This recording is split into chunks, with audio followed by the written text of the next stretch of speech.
A vicepresidente por Alianza Unidad, que acompañará a Samuel Doria Medina. José Luis, muy buenos días. Stephanie Sánchez desde Estudios. Muy buenos días, Stephanie. Qué gusto estar con ustedes esta mañana. Gracias por acompañarnos. Hemos estado brindando información a la población sobre su trayectoria profesional y académica, precisamente para que la población vaya conociendo a estos binomios. Esto es muy importante, José Luis. ¿Qué lo motivó a aceptar esta propuesta de ser el candidato a vicepresidente de Samuel Doria Medina? Bueno, básicamente lo que más me motivó, primero fue la oportunidad de servir nuevamente al país. Es algo que realmente a mí me ha reconfortado a lo largo de la vida. Y la segunda, la forma y el concepto en que Samuel me planteó este desafío. Yo estaba ya trabajando con él hace casi un año, investigando y estudiando muchísimo el mapa electoral de Bolivia y los efectos de esta tremenda crisis sobre la población para poder encontrar de qué manera respondemos a sus esperanzas, a sus deseos, a sus miedos, angustias, ansiedades. Y vimos que era posible conformar un binomio en el cual se dé esta respuesta. Conformar no solamente una candidatura y una propuesta política de base amplia en el cual puedan caber todos los bolivianos. Hoy tenemos un espacio político de puertas abiertas para poder ir sumando en la unidad absolutamente a todo boliviano que quiera recuperar la democracia, la libertad, la economía, el Estado de Derecho. Y cuando Samuel me invita a esto, me dice: yo no estoy buscando un acompañante de fórmula tradicional que me pueda dar unos cuantos votos más o menos. Tampoco me siento prisionero de la necesidad de complementarme en términos de género, en términos de edad, en términos de regiones, en términos de lo indígena, etc. Necesito una persona que me acompañe a luchar contra la crisis, porque ese es el tema que necesita Bolivia, ese es el tema que esperan los jóvenes para ya no irse de Bolivia, las amas de casa para que la inflación esté domada y no tengan cada semana que sufrir con precios más altos para poner la mesa en el hogar, para que los choferes puedan tener carburantes. Necesito un acompañante con experiencia, necesito un acompañante con vocación de servicio público, pero sobre todo que conozca las puertas donde hay que tocar en los organismos internacionales y en el mundo para que nos ayuden a salir de este hueco tan profundo en el que nos ha sumido el MAS. Para la gente que se va conectando, que lo está escuchando, será muy importante que desde usted le hable a la gente. ¿Quién es José Luis Lupo?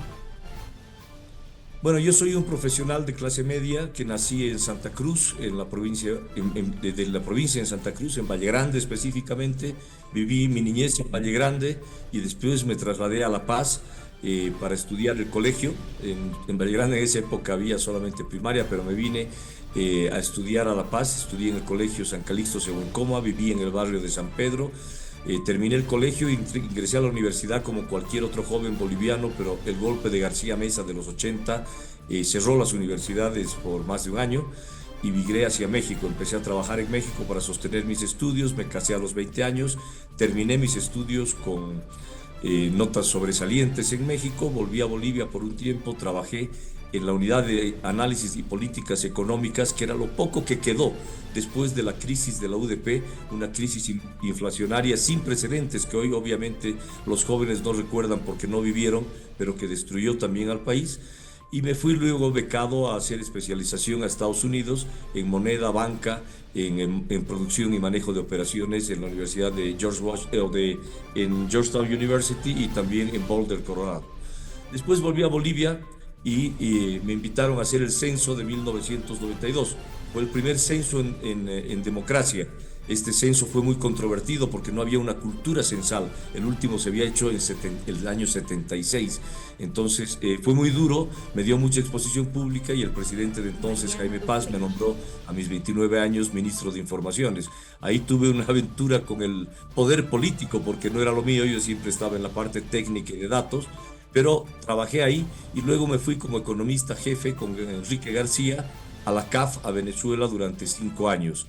Ahí fue una experiencia maravillosa en términos de lo que se puede hacer desde un organismo. Regresé a Bolivia para hacerles el cuento corto y participé en 2 gobiernos más, en el de Banzer y en el de Tuto. Fui ministro de Desarrollo Económico, de Hacienda, Presidencia y Gobierno. Y después de eso me volví a la vida de los organismos internacionales. Estuve en el Banco Interamericano de Desarrollo BID en Washington como especialista de competitividad en el Caribe inglés y en la región andina, y el presidente Enrique Iglesias me nombró representante en Colombia. Cuando cambió la presidencia del BID, Luis Alberto Moreno, colombiano, me llevó como jefe de la oficina de la presidencia a Washington de nuevo. Luego fui representante en Brasil, en Argentina, y finalmente me nombraron, fui el primer boliviano que ocupó ese puesto, siempre eran argentinos o brasileños. Fui gerente de todo el Cono Sur, Argentina, Brasil, Chile, Paraguay y Uruguay. Bien. Y luego regresé a Bolivia, estaba empezando a disfrutar de mi tiempo libre y mis nietos, pero justamente empecé en esta aventura. Bien, estamos en este contacto a nivel nacional, José Luis, y tenemos consultas desde Cochabamba. Saludamos a Mariana Dupleix, y en La Paz ya está lista también Claudia Torres. Inicio con usted, querida Mariana. Un fuerte abrazo. ¿Cómo estás? Buen día. Muy buenos días, Stephanie, Claudia, la gente que nos acompaña y por supuesto también al precandidato a la vicepresidencia, José Luis Lupo. Ahí hemos conocido un poco más de la trayectoria que usted tiene en todo este ámbito político. Es un hombre de números, José Luis Lupo. Estamos en una de las peores crisis que vive Bolivia. ¿Cuál será la primera medida que vayan a asumir y en cuánto tiempo, si ustedes llegan a la presidencia y vicepresidencia, podría Bolivia salir de esta crisis? Permítame un pasito nada más atrás, porque no hay posibilidad alguna de poder enfrentar esta crisis y tomar medidas si no se gana, y se gana contundentemente las elecciones al MAS. El MAS, en cualquiera de sus expresiones, los titiriteros de ayer o los títeres de hoy, o cualquiera de sus expresiones, no tiene posibilidad alguna de sacar a Bolivia de esta crisis. Por eso es que nosotros llamamos a este proyecto nuestro de base amplia y de unidad a toda la gente a que nos acompañe, porque hay que ganarle muy bien al MAS para tener esa gobernabilidad, porque Bolivia está en terapia intensiva. ¿Qué es lo que hay que hacer? Lo primero que hay que hacer es parar la hemorragia. Como en cualquier paciente, nos estamos desangrando. Si no paramos la hemorragia, nos morimos. Y eso significa dejar de gastar, reducir el déficit público, garantizar la oferta de dólares para los agentes económicos que demandan dólares y al no haber hacen subir el precio y genera una inestabilidad y una incertidumbre tremenda. Hay que garantizar el aprovisionamiento de combustible, porque es como sangre en las venas. Sin combustible no hay transporte, sin transporte no se trasladan productos, no se hacen exportaciones y se daña tremendamente a este sector, que tiene que hacer colas de días en lugar de horas para trabajar apenas los días que quedan, con un sacrificio gigantesco. Y finalmente, parar la inflación. La inflación es básicamente como un síntoma. Es como que a usted le da fiebre y para parar la fiebre le dan una aspirina, pero no ha curado la enfermedad. Lo que le ha producido la fiebre es la infección, y la infección en Bolivia es el gigante déficit fiscal que hoy existe y que nos han acostumbrado los masistas a gastar mucho más de lo que tenemos, y han engordado un Estado que usa 80% del PIB en el presupuesto público. Países como Paraguay, Estados Unidos, ni hablar, y otros no llegan ni al 30%. Esas son las medidas de inmediatas que hay que hacer, y para ello, es porque es muy bonito decir que hay que hacer, pero ¿cómo se va a hacer? Para ello hay que tener un fondo de estabilización, hay que conseguir los dólares en los organismos internacionales, y para que nos los den debemos demostrar que somos serios, confiables, que tenemos un programa económico sostenible en el tiempo y que vamos a poder reestructurar la deuda, salir del hueco, recuperar el crecimiento, las inversiones y el progreso para los bolivianos.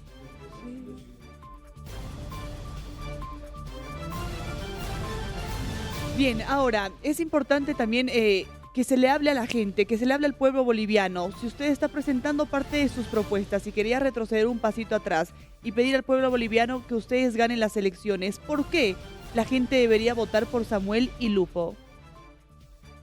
Por lo que acabo de decir, somos la única candidatura que podemos ganarle al MAS, y queremos ganarle bien, ganarle contundentemente, y porque tenemos un plan. Tenemos un plan de soluciones que Samuel lo ha presentado a lo largo y ancho del país, que es absolutamente racional, que es absolutamente claro, contundente y bien estudiado, que abarca sectores económicos y regiones, pero que sobre todo tiene el sentido de urgencia, porque ya no le puede usted decir a la gente, ¿sabe qué? Vamos a arreglar esto en 4 o 5 años y después de esto veremos. No, la gente no tiene un año, tiene 100 días, y en 100 días se tiene que cambiar las expectativas en Bolivia, en 100 días se debe parar la hemorragia, en 100 días se tiene que revertir la tendencia nefasta de caída libre a un hueco que no sabemos qué profundidad tiene. No se olvide que siempre es posible estar peor. Y no queremos eso. Entonces, por ello es que nosotros nos acercamos y les decimos a los jóvenes, confíen, porque en 100 días van a dejar de ver aeropuertos para irse, van a empezar a mirar oportunidades para quedarse en Bolivia.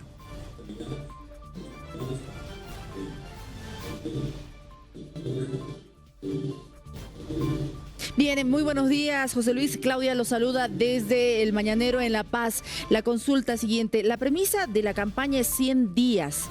¿Usted realmente considera que en 100 días el país va a salir de esta crisis en la que nos encontramos? Los 100 días son para esta etapa indispensable que le comento. Buenos días primero, disculpe. Estos 100 días van a cambiar las expectativas de la gente. De la desesperanza va a pasar a la confianza. Y de la confianza va a creer en un gobierno y vamos a dar resultados. Porque en estos 100 días que programa vamos a presentarnos al mundo para que nos respete, para que confíe en nosotros y para que nos ayude, porque no podemos salir solos, necesitamos un fondo de estabilización y el fondo de estabilización tiene que venir con 3 fuentes de recursos: recursos de libre disponibilidad para apoyo a la balanza de pagos y al presupuesto, recursos de desembolso rápido contra reformas para cambiar la estructura productiva del país y exportar más y así traer dólares, y recursos de inversión. Y obviamente se va a nutrir del corte de gasto. Vamos a dejar de gastar en cosas que no sirven. En esos 100 días, eso nos va a dar estabilidad para tener dólares, combustibles y parar la inflación.